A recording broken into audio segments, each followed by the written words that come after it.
आप the news words देख रहे हैं। मैं अरुण कुमार पांडे, नमस्कार।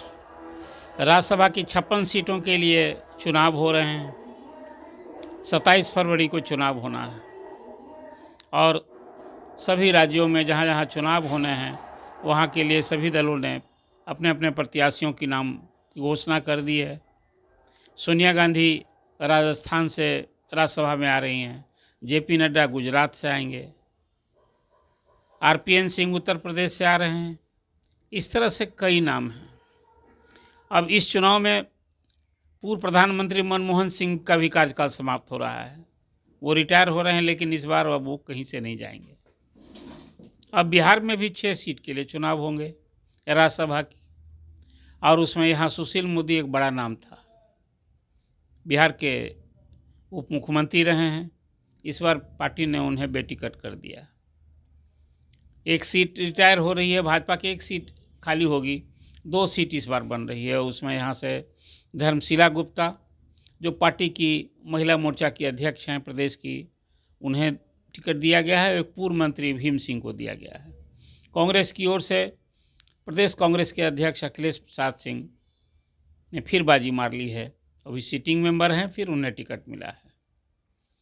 राजद से मनोज झा, जो अभी सिटिंग एमपी हैं, उनको मिला है फिर से। और एक संजय यादव हैं, जो कहते हैं तेजस्वी यादव के सलाहकार हैं। जब से तेजस्वी यहाँ पावर में आए, डिप्टी चीफ मिनिस्टर बने, उनके इर्द गिर्द दिखते हैं। हरियाणा के रहने वाले हैं। पार्टी ने उन्हें टिकट दिया है। अब बीजेपी से जो नीतीश कुमार के सलाहकार माने जाते हैं, उनको टिकट दिया है पूर्व मंत्री संजय झा को। मतलब 6 सीटों के लिए जो चुनाव हो रहे हैं उसमें 3 अग्री जाति के अखिलेश प्रसाद सिंह, संजय झा और मनोज झा जाएंगे। और वहीं 3 में एक अति पिछड़ी जाति के हैं भीम सिंह, एक ओबीसी की हो गई धर्मशिला गुप्ता और संजय यादव।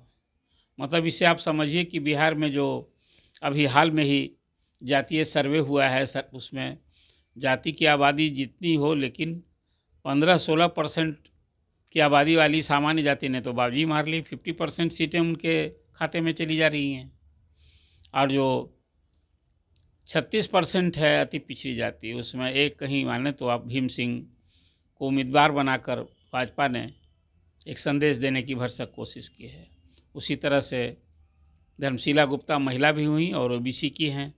उनको टिकट देकर भी बीजेपी ने एक मैसेजिंग देने की भरसक कोशिश की है।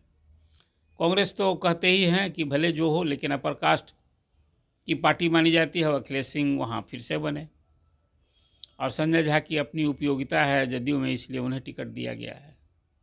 अब एक सवाल ज़रूर उठता है।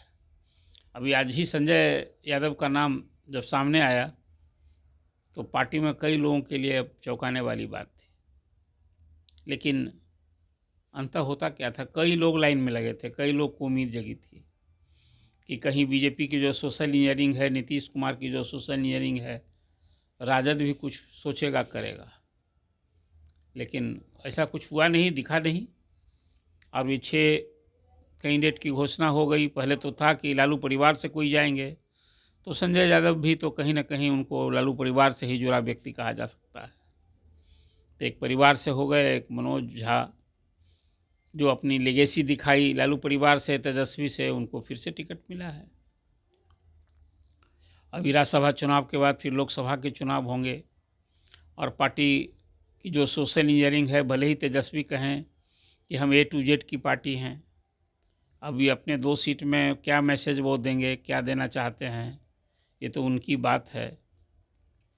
मनोज झा की उनकी उपयोगिता संसद से सड़क तक, आपने याद होगा कि चाहे महिला आरक्षण का मामला आया था या 10% आरक्षण का मामला आया था, तो वहाँ पार्टी का जो स्टैंड था, राजद ने तो संसद से सड़क तक 10% आरक्षण का विरोध किया था।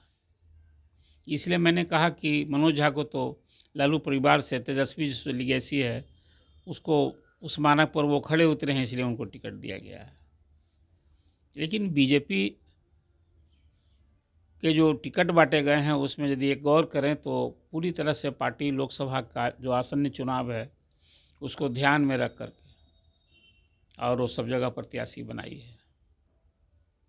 उसी के टिकट वितरण में कहीं ना कहीं जो कुछ वो कर रही है बीजेपी, वो कल की सोच करके कर रही है। पूरे देश में उसकी एक समग्र दृष्टि है। यूपी में ही जो टिकट दिए गए हैं उसमें मैं देख रहा था सूची में 2 महिलाओं का वहाँ उम्मीदवार बनाया गया है। तो एक आधी आबादी को जो अभी बीजेपी ने कहा है कि हम 33% संसद से विधानसभाओं में यदि रिजर्वेशन का जो कानून बन गया है उस दिशा में बीजेपी आगे बढ़ गई है। तो अब राजद के इस बड़े दिन से इसकी लोगों को नज़र था कि क्या होगा, क्या टिकट मिलेगा, किसको नहीं मिलेगा। तो अब तस्वीर साफ हो गई है कि बिहार से जो 6 नाम आपको मैंने अभी बताए हैं ये होगा, लेकिन अब इसे बिहार की आवाज़ कौन बुलंद करने वाले होंगे इसमें, ये आपको देखना है। अब संजय यादव का यदि हरियाणा के रहने वाले हैं, बिहार से हो जाएंगे, तो एक दूसरे यादव हैं, पहले शरद यादव थे जो बिहार की राजनीतिक कर्मभूमि उन्होंने बिहार को बनाई, वो भी बिहार के नहीं थे। हालांकि दिग्गज नेता थे, पुराने नेता थे, पहले भी वो लोकसभा के मेंबर रहे थे, लेकिन जब से उन्होंने बिहार की राजनीति शुरू की, मंडल की राजनीति जब आई, तो उन्होंने बिहार को ही अपनी कर्मभूमि बने, यहाँ से सांसद बने, राज्यसभा में गए।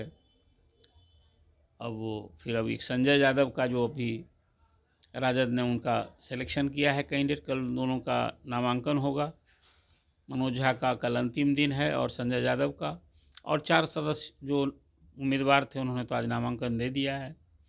अभी फिर आने वाले दिन में अभी बहुत निकट भविष्य में विधान परिषद की भी 11 सीटों के लिए चुनाव होंगे। अब उसमें ये देखना है, इंतज़ार करना होगा कि इसमें राजद, जदयू, बीजेपी और कांग्रेस किसको उम्मीदवार देती है, वाम दल का क्या रुख रवैया होता है। वाम दल के लिए भी एक सीट बनने की गुंजाइश बनती है, हालांकि उसके लिए एक मेंबर के लिए 21 मत की ज़रूरत होगी। तो संख्या बल के हिसाब से समझा जा सकता है कि बीजेपी और राजद को तो 4-4 मेंबर उसके जाएंगे और जदयू के 2 मेंबर जाएंगे। कांग्रेस को 1 सीट बनेगी और 1 सीट वाम दल के खाते में बनेगी। ये तस्वीर अभी दिख रही है। तो अभी राज्यसभा और विधान परिषद के जो चुनाव होने हैं उसका अभी डेट अनाउंस नहीं हुआ है, लेकिन इसी के इर्द गिर्द बातें होंगी।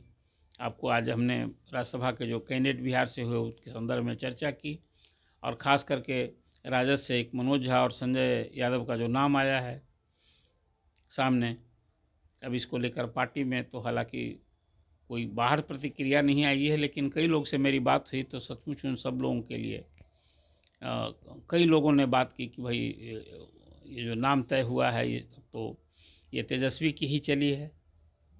तेजस्वी जिसको चाहे हालांकि आए तो उत्तराधिकारी वही हैं पार्टी के, सब कुछ जो कुछ तय करें। लेकिन राजद में अभी 3 विधायक उनके बागी बने हैं जो पाला बदले हैं। अब इस क्रूशियल स्टेज में उन्होंने अपना पार्टी को छोड़ करके पाला बदल लिया, जिसमें एक प्रहलाद यादव भी थे, 2 तो अग्री जाति के थे, एक नीलम सिंह और दूसरे चेतन आनंद। अभी देखना है कि राजद की क्या दशा और दिशा होती है। फिलहाल ये राज्यसभा के प्रत्याशियों के संबंध में आपसे एक अपडेट जो जानकारी है आपको हमने शेयर किया है। आप द न्यूज़ वर्ड्स को देखिए, देखते रहिए और अपना कमेंट देकर, अपना बहुल सुझाव देकर हमें इस संदर्भ में कुछ और क्या बातें आपके समक्ष रखनी चाहिए, अपनी सलाह और सुझाव दीजिए।